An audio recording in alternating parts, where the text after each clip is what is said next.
go see people actually digging. You can volunteer and dig, but not on this trip. Okay? That Second Temple period is where we're going to find Jesus. So I want you to know that. Everybody with me? So, you're going to hear a lot from this fellow, Flavius Josephus, the only voice we have as a historian that tells us things that the Bible doesn't tell us. When the Old Testament stops before the New Testament begins, Flavius Josephus is one of our only voices. You're going to hear him a lot. You're going to hear about a man who is despicable in the Bible. His name is Herod the Great.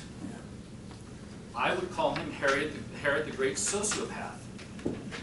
However, Herod is a very significant figure. You're going to hear about Herod a lot. Heads up. He was a builder.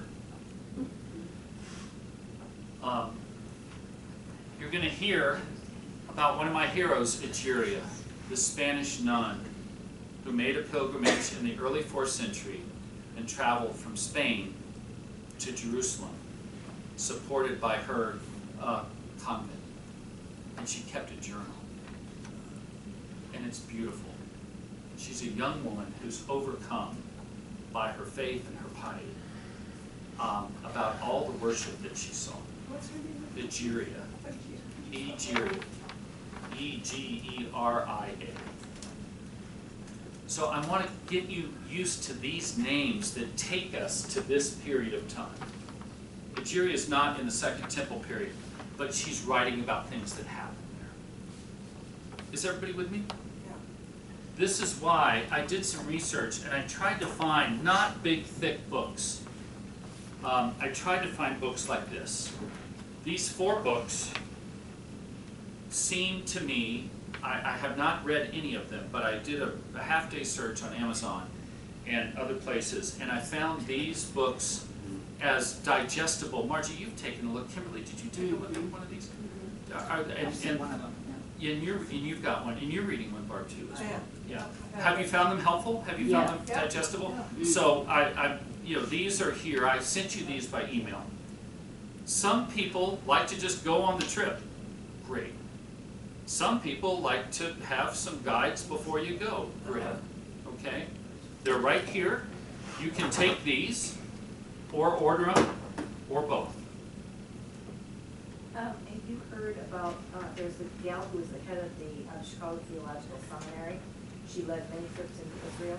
I asked her would she recommend whatever, and she said her students always read My Promised Land. You heard about that? No. I'm reading it. Are you reading? Yes. It was good? Land. It was fascinating. It was written in 2013. Yeah, My Promised And instead of telling you the facts, he tells it as a story. As a story. He interviewed the people who were involved in all of that, and all of the fighting Because between I the was Jews gonna- and I'm the Arabs. Okay, hold up. Is that Second Temple? No. Oh, okay, we don't know it yet. Sorry, back up. No, it's no, we're not there yet. Remember, this is a very old place. All of American history fits into, in the museums in Israel and in the signs we're going to see, contemporary recent history. Leif Erikson is contemporary in Israel because they go back way, way, way back. So we're going to have days when we're going to see things that are older than the second. We're going to have our Old Testament day. We're going to have it. But I'm just going to tell you that,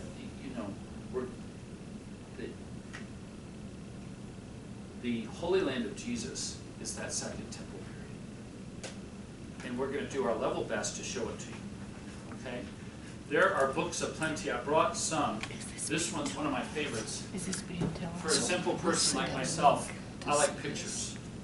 So these are pictures, reconstructions. This is from the Oriental Institute at the University of Chicago. That give you kind of senses of what it looked like before. I love these kind of books. So some of them are the flip page where you go, oh, that's what it looked like, and then they put the overlay on, the little plastic overlay. Some of those little boys that walk up to you when we stop the bus will try and sell you books like this. That one I would actually purchase. Or if you want to ask me, ask Hanania, and we'll tell you yes or don't do it. Okay? but these are actually really good books. So I didn't mean to be rude about the book. I just want to make sure we were okay. Jesus's Israel is in the Second Temple period. That means that that temple is extraordinarily important. Jerusalem is extraordinarily important.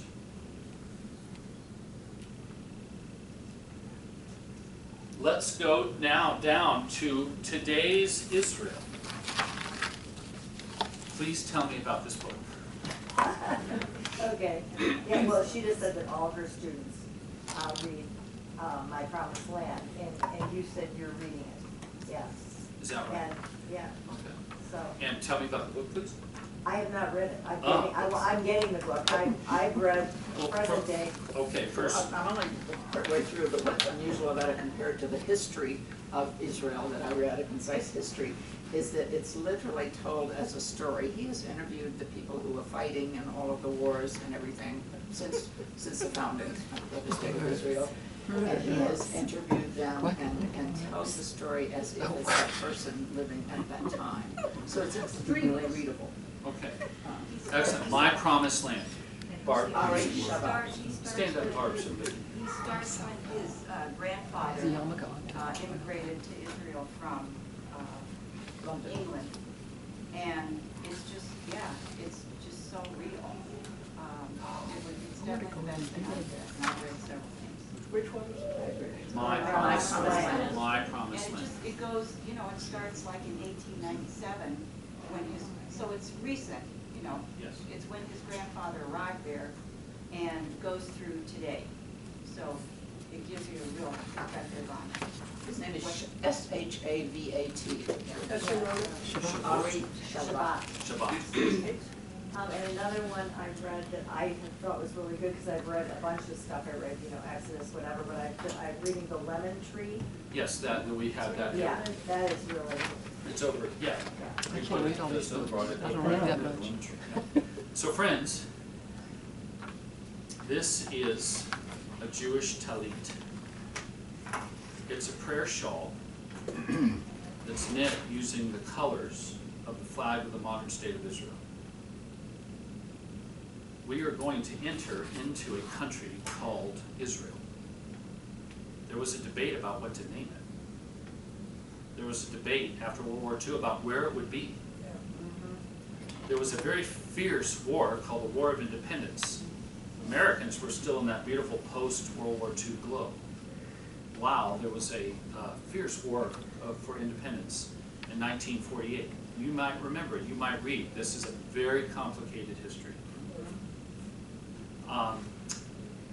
Out of the, after the UN declared that Israel could be a state, and all the Arab nations and the Arab League immediately attacked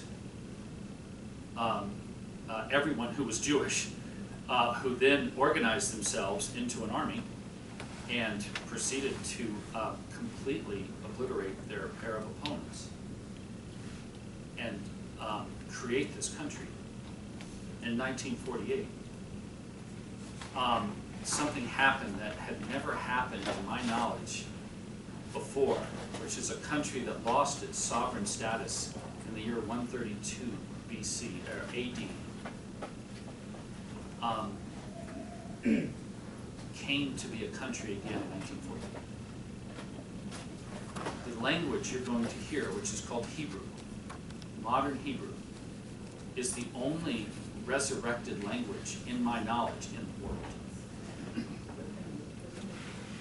It was literally created again out of classical Hebrew, medieval Hebrew, and modern English.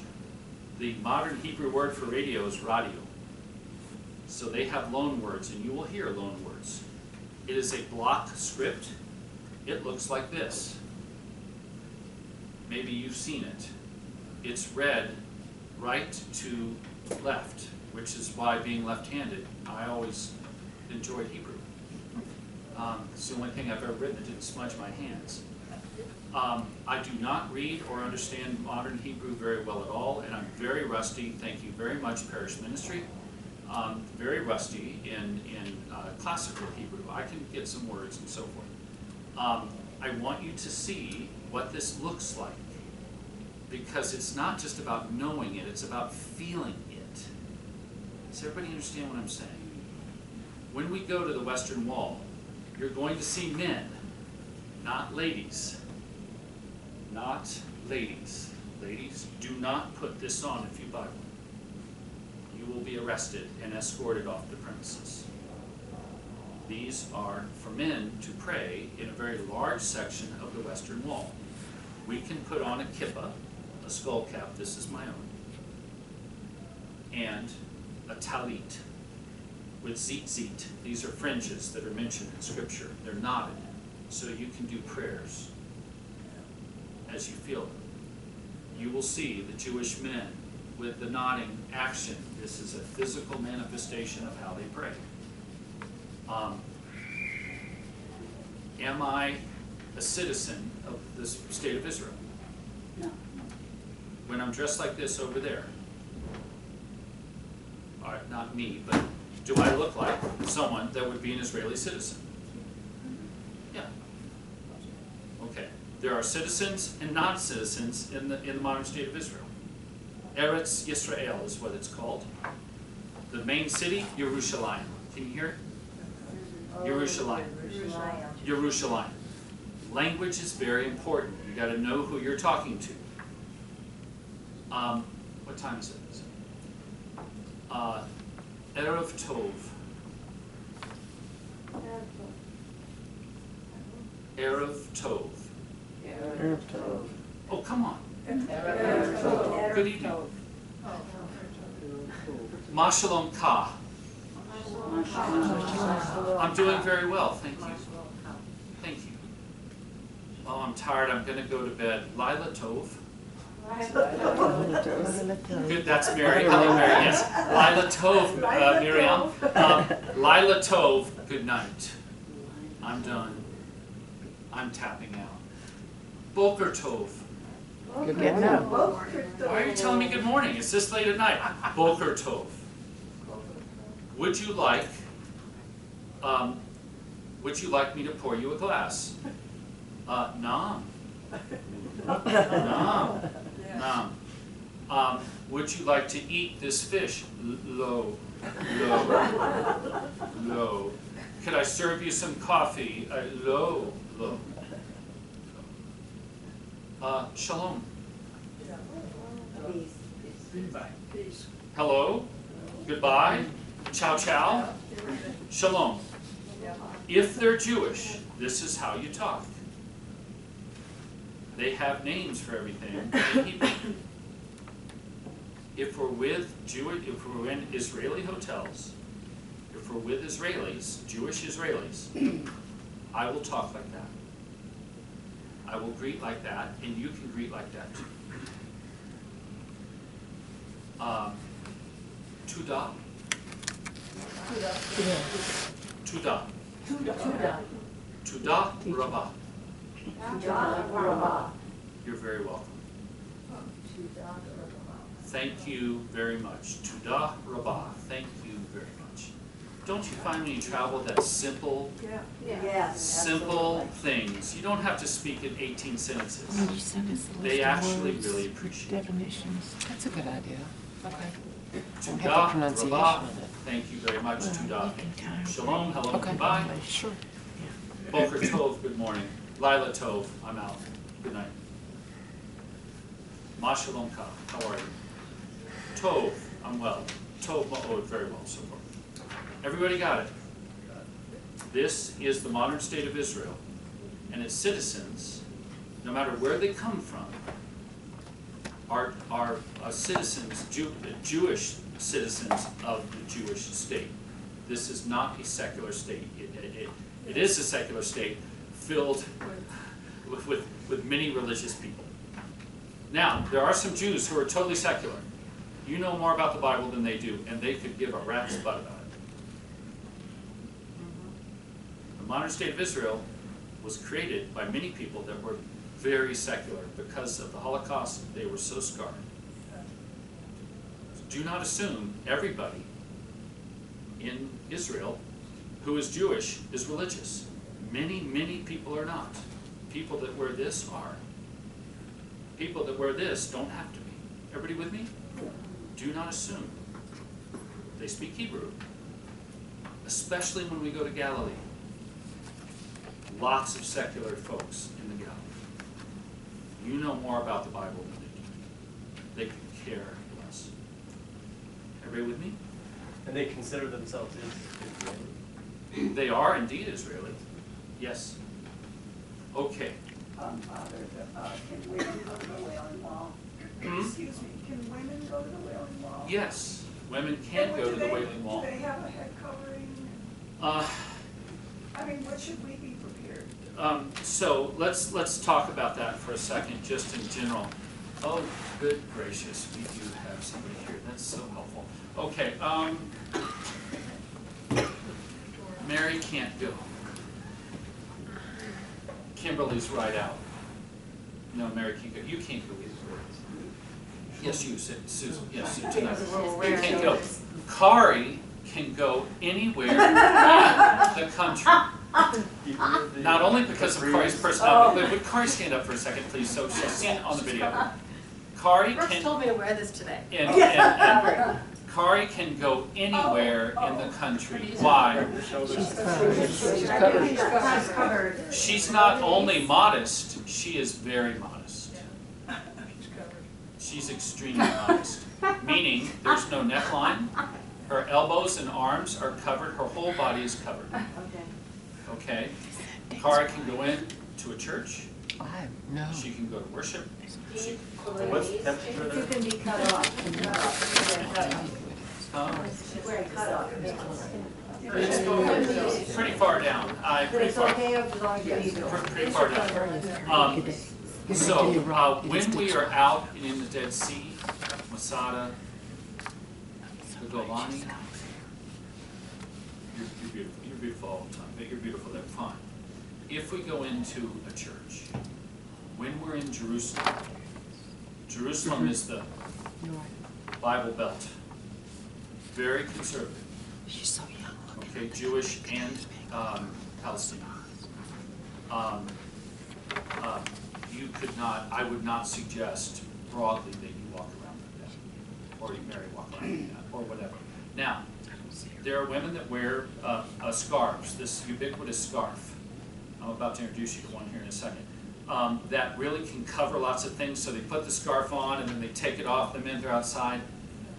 Okay, but I actually don't think that's all that respectful, honestly. No.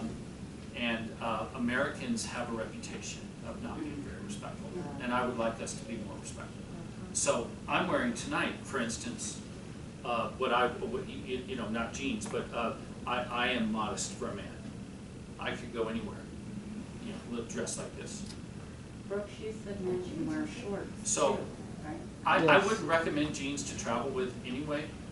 I actually think, most of the, REI or the Minturn, what's the Minturn angler shop down there, Minturn? They sell fishing shirts, for guys that thin, really they wick well, they breathe. I'd bring one of those for the men, for sure. So Columbia. Now, shorts. Appropriate For or men. not? For For men. men. I frankly don't travel generally with shorts in Israel. You can, Unless Tel you're at the Dead Sea Aviv, or something. sure, but like at the Dead Sea at the hotel, great. Otherwise, I would opt towards more modest. And those of you that have traveled, would you agree with that? Just more Yes, generally. Absolutely, yeah. Bring a pair of shorts, Rob, but I put two good pants, thin, with the little things, Hats. I did not bring my geeky Canadian dad Rick Steves hat. Does everybody know? What's the Canadian? Tilly. The Tilly. Tilly. I have a Tilly hat. It says, you're a dad from 40 yards away. You're trying to look Canadian 40 yards away. That's what Rick Steves wears, and come pickpocket me, I'm American looking like a Canadian in a Tilly hat. I'm bringing my Tilly hat. I love it, it travels well, it breathes. There might be, when I go to the Western Wall, I'm gonna I'm gonna bring my kippah and wear it. Because that's the respectful thing to do. They have kippahs there, I'd like to bring my own.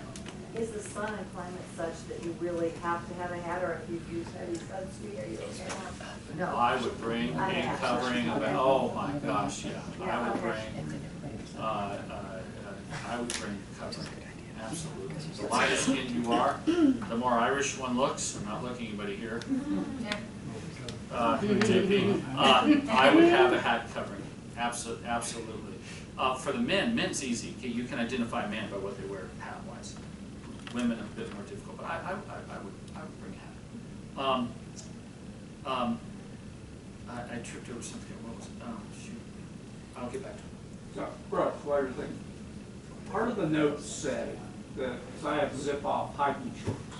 Yeah. Based on what I heard you say, that's all I need to take. Sure, maybe more than one, JP. I mean, you did that to your person. But yeah, I mean, you can do that too. Sure. Yeah, easy. And should I have collars? I'm going to bring a clergy shirt for church, and formal, if we're informal, and I'm going to bring probably one long sleeve, thin, like Bravo collared shirt. It might get cool enough in Jerusalem in the evenings, if any of us walk out in the evenings, to have a collared shirt, yes. Okay, is there any need for a blue blazer? Absolutely not. Okay. Really? I don't think so. Now, last time I was there, again, I was in a different life circumstance. Well, the notes from Hananiah say the same thing. Nothing dressy at all. Nothing. It's very casual. Very casual. Very casual. Yeah, very casual. JP, I would opt for the collared shirt. Well, like what Pat is wearing is a nice collared shirt. What So you're wearing, Hawaiian, a little, a little bright, JP, maybe, but you know, I would tend to go more muted. But His personality. That's not his personality. It won't happen. No. you guys, you want small pack, flexible clothing that you can wash easily in a sink or wash, you know, and dry out overnight. Flip it around the next morning. You know, I mean, we're only there for 2 weeks. Rick Steves will tell you, lay out all your clothes, put half your clothes back, and his whole take twice as much film. You know, so I would be flexible, easy, modest, and not flashy color. That's what I would say. Now, next time we meet, Rabbi Newman's wife, Janet, has graciously consented to be with us. Did you see her pack list? Yes. Yeah. She's going to come be here at our third meeting and do a little slideshow. So Janet, for the ladies, can give you more information. We're going to film that too. Can we have a quick reminder of when the next meeting is? It's the last Tuesday in August. Is there anything funny about shoes? Do they care if you're telling Okay, shoes. Let's talk about shoes. Here we go. They're all out in the car, and I'm so sorry. I brought them and they're out in the car. I bought REI day hikers. They're not quite up to my ankle hikers. So when we're out in Masada, Qumran, the Golani, Galilee, around the Sea of Galilee, I'm gonna wear my hikers in good strong socks. I also have Keen shoes. Even Keen shoes. Yeah. Keen shoes are really cool. They're closed tip. They don't show your toes. They have a hard rubber top where your toes are. But then they're open like sandals. And they have a back strap. So they stay on your feet. They've got good gripping soles. You want, does anybody have, so I'm not going to do that. You know, why am I doing that? That's the dumbest thing I've ever said. Okay. Decorative shoes on those hard stone streets in Jerusalem that have been smoothed by pilgrims for centuries, bad idea. Hurt your back. Good grippy shoes, that give you good arch support. Happy feet make happy pilgrims. Oh, yeah. So, good shoes. I would actually, JP, if you were gonna worry about clothes, I'd worry about shoes. So. Very good shoes. Good sandals are all right for. Good, strong sandals. Open-toed sandals are not modest. Oh. That's why those keens Yes. are pretty good. Today I had to use a clothes from somebody open. The other thing is, you want to protect your feet from all kinds of stuff. Yeah. We're going to be in lots of different kinds of walking situations. You don't want those toes to, I like your toes too much. You don't want them hanging out there for, you know. So, when we get this, the keens, the other good thing about the keens is that you can wear them in the Dead Sea and then dry them off. So I was told that water shoes are good. A pair of water shoes will be good. I've just been told that a pair of water shoes might be good. Will we That's be what keens are going? good for. Keens are pretty much Keens. water shoes, they're just Yeah. For women too. solid Yeah. water shoes. I've got some water shoes. K-E-E-N. Yeah. What's the place in Ptarmigan. You're Riverwalk? gonna walk around. Ptarmigan Sports, right here, and Afterwards, you Edwards know. REI in Denver. Water shoes. Any REI has keens on the internet. Keens are actually really good shoes. Yeah. That's So what I've got. I'm probably Water gonna shoes. bring Yeah. one nice look for evening, not for Tiberias or the Dead Sea, for Jerusalem, whatever. I'm gonna bring a clergy shirt, and then the rest of my shirts are gonna look like fishing shirts, or, you know, just long sleeve. And I might bring a water shirt, just because, for the Sea of Galilee, for the Dead Sea. Okay. She said a bathing suit for the Dead Sea. A bathing suit that you don't mind throwing away. And for the hotel. The You're gonna have a and pool. for the hotels. You know what? I never stayed in a nice enough hotel. to have Yeah, a pool. you're gonna want a suit for the So, hotel. the Dead Sea is not water as you know it. The Dead Sea is like swimming in I mean, I oil would of put the my feet lake. in the Dead Sea. Would you Salt and swim? sea. It's salty and viscous. Let me just We will get to this. You do not put your face in. You don't run or splash. The water doesn't splash. It's can't like imagine oil it. of the lake. You move very slowly and you gently sink down, and you can read the Jerusalem Post. I've done this. On the Dead Sea without the bottom paper being wet. Is that only because of the salt content? It's the highest mineral salt content in the entire world. That's why it's So called that. only the salt content, it's not pollution No, it's not pollution. No, it's Oh, no, just no, salt, Cardi. salt's Just from the there. salt. It's the minerals, it's not just the salt, it's salt and minerals. Yeah. That's why it's called the Dead Sea. Nothing can Nothing live in else. it. And they mine it. So you're gonna go, you're gonna freak out, you're gonna love it. You're gonna go, we're gonna all go in, I'm gonna go in and buy Man's Care products. And the title is Ahava. One of the, have you ever seen Ahava? It means I love you in Hebrew. But you do have things growing in the Dead Sea. You have things. No. No?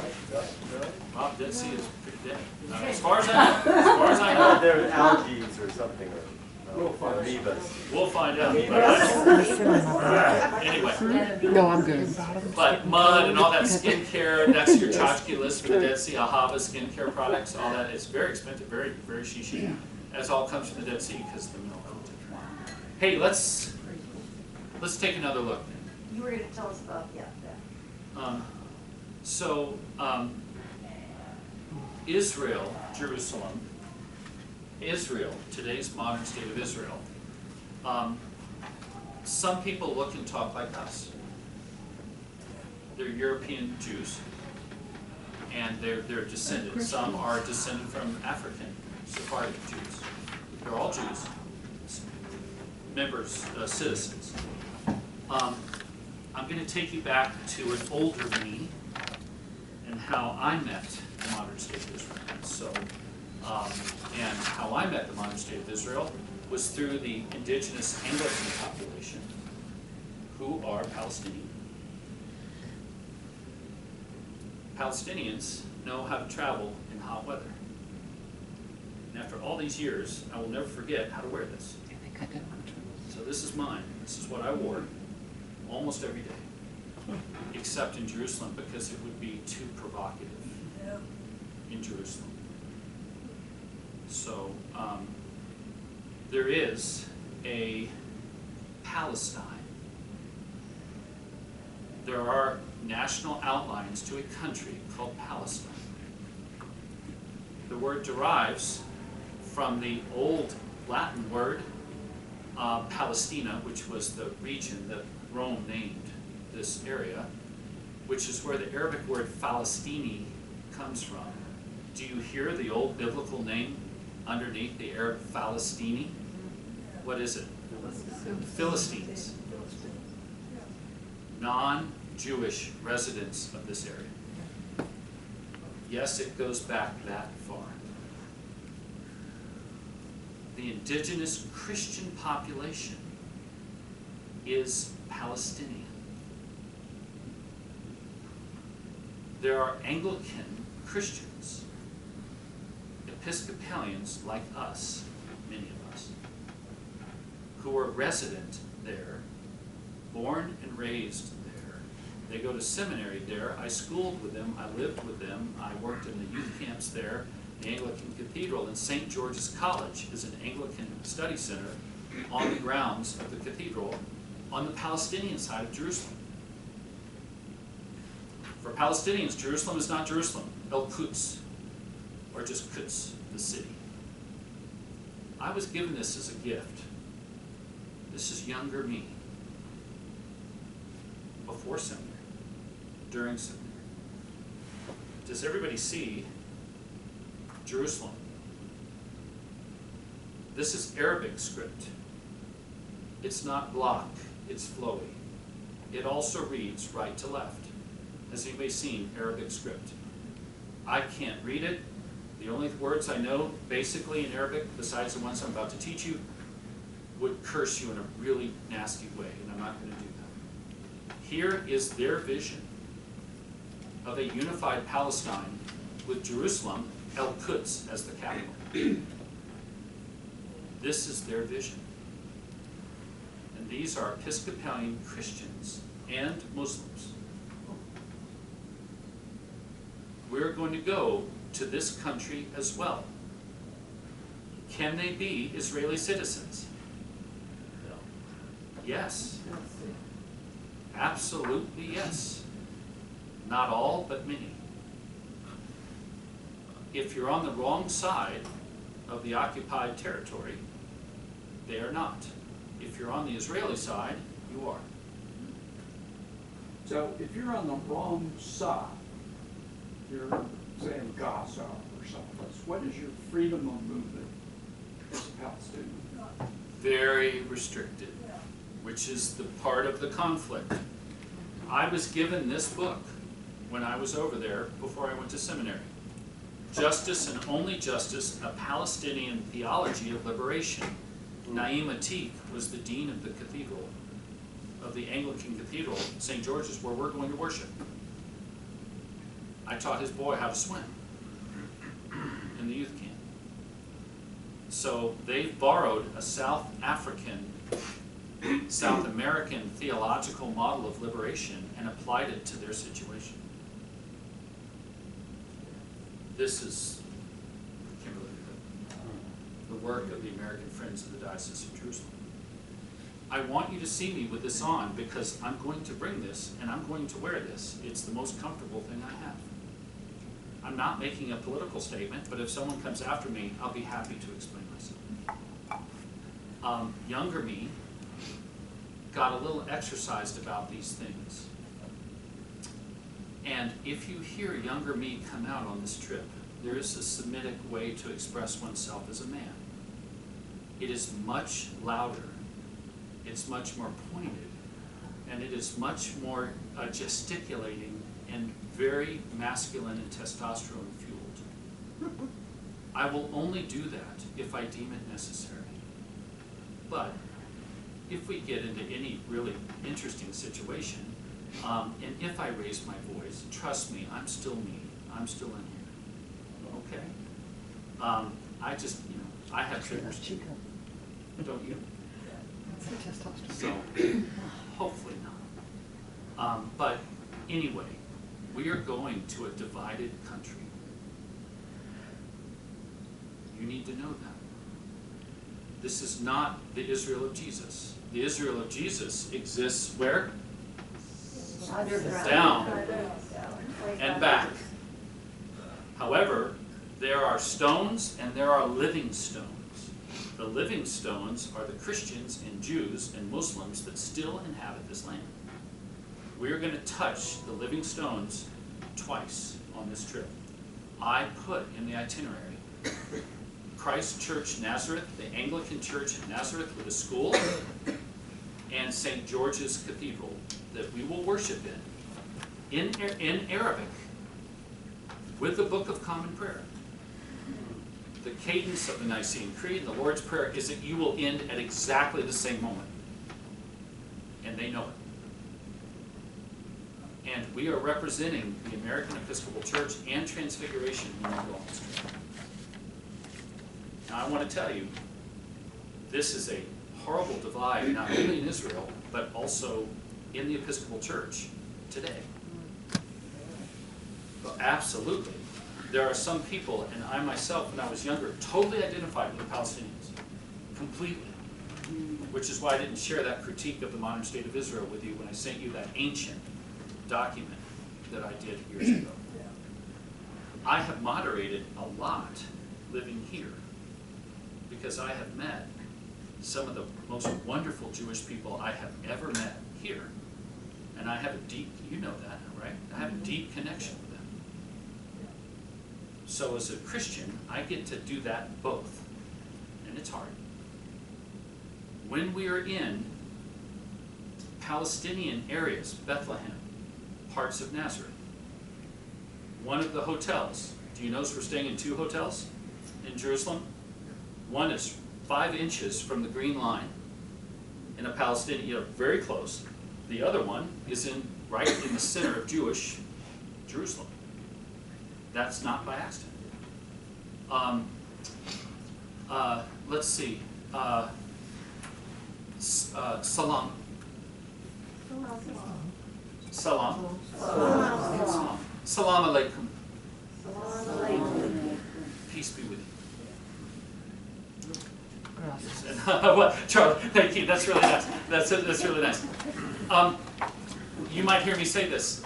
We're going to try to get up on the Dome of the Rock, inshallah. Inshallah. Inshallah. Inshallah. Inshallah. Inshallah. Inshallah. Which means if God lets us do it. Okay, yeah. When you live in a hot country and stuff doesn't run on time and stuff breaks down, you know, some certain countries, you guys have traveled, you know, we're going to try and do it, inshallah. Meaning, if it doesn't happen, it's God's will. Right. We don't have that peace for you, but bukra, bukra, bukra. Bukra. It's a retail term. Bukra. Tomorrow. You come back. Bukra. Bukra. Tomorrow. Bukra. Bukra. Day after tomorrow. Bukra. Bukra. We'll be back. Yeah, we'll have that for you. Very important. Bakshish. Oh yeah. Bakshish. Bakshish. What does it mean? Money. How much? Gratuity. Oh, bakshish is. It's just Bakshish. gratuity? The Arabic word means to pass it around. Meaning you have it, we want some of it. Bakshish. Somebody might look at you and say bakshish. What you say back is up to you. You can say la. And it always works better with the finger. Can you try it with me? La. La. La. La. Yeah, no. Hebrew lo, Arabic la.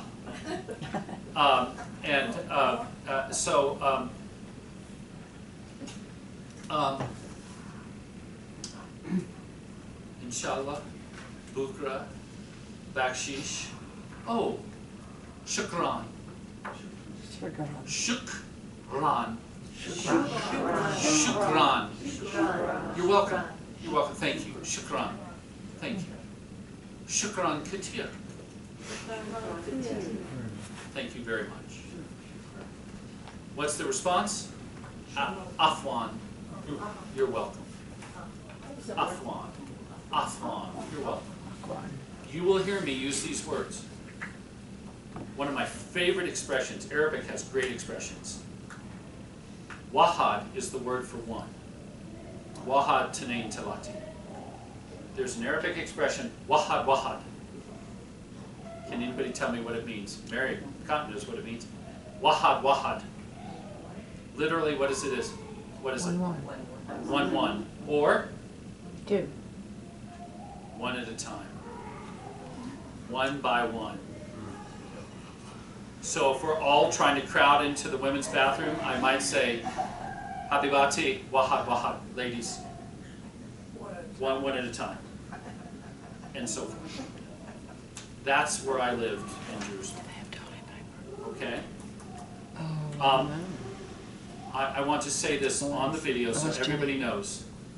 Is every Arab person you see is a terrorist? No, no, no. Okay. No. No.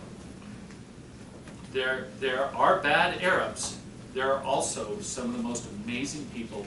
The Palestinians still have the highest amount of education in the Arab world. I just think the Palestinians happen to have the lousiest politicians to represent the people. The people on the ground are amazing. And you're going to meet some. They're going to press you because they're going to ask, will you support us? You're Christian, we're Christian. Are you with us? Sometimes they mean this, that Israel is not, the Jewish state of Israel is not in this. And I don't show this around to very many people. You can understand why, can't you? Yeah. So, the Episcopal Church is on record for the past 40 years supporting a two-state solution. And I do too. Now, this is a Palestinian keffiyeh. This is a wimpy American man looking like a Canadian man wearing a keffiyeh. This is called a keffiyeh. This is a Palestinian keffiyeh. It's a real one. I'm not going to wear this. Does anybody know why? You'll start a lot of trouble. You know? This was a gift from another cleric, actually.